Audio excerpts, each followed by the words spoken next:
Ketemu lagi dengan saya Dwi Handaya, wastewater spesialis.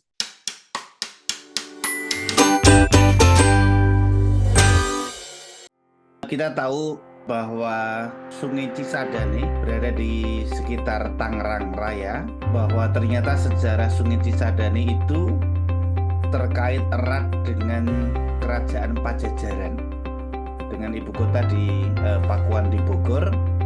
Sumber Sungai Cisadane itu berada di Gunung Salak Bogor salah satunya, dan membentang mulai dari Bogor sampai Laut Utara Jawa melewati Tangerang Raya kira-kira 126 km.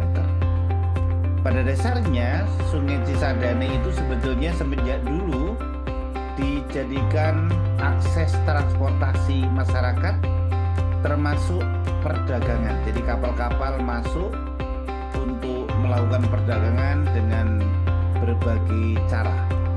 Bahkan muncul mitos adanya munculnya buaya putih, munculnya kura-kura atau bulus di sekitar Tangerang. Yang kita tahu bahwa sebetulnya kura-kura itu relatif menjadi ciri sungai dalam kondisi bersih. Terkait keberadaan mitos dalam tanda kutip kura-kura Cisadane itu juga Wakil Gubernur Banten Pak Andika Hazrumi pada saat Hari Sungai Sedunia di tahun 2021 melepas 6 ekor bulus, 6 ekor kura-kura ke Sungai Cisadane. Kita tahu di Tangerang dibangun yang namanya pintu air 10. Jadi ada 10 tiang, dan itu dibangun semenjak zaman Belanda tahun 1927 untuk mengendalikan kebutuhan air buat pertanian dan lain sebagainya di Sungai Cisadane. Dengan harapan terjadinya pertumbuhan ekonomi, tetapi dibarengi dengan kondisi sungai yang bersih, sampah yang bisa dikendalikan dibersihkan dari sungai. Semenjak tahun 2000 memang perkembangan industri pesat berkembang, kemudian perumahan-perumahan juga di sepanjang Tangerang, Serpong, Bogor juga berkembang pesat. Disitulah sebetulnya muncul kondisi pencemaran sungai yang notabene semakin kesini semakin parah.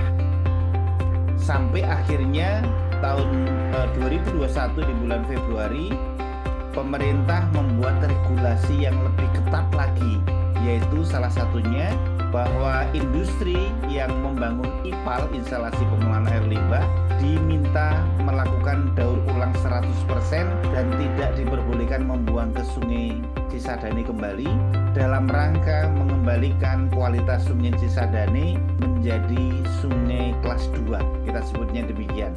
Sungai kelas 2 itu sungai yang layak dijadikan air baku, air bersih dengan parameter COD 25 ppm, jadi chemical oxygen demand, dan BOD 3 ppm, biological oxygen demand.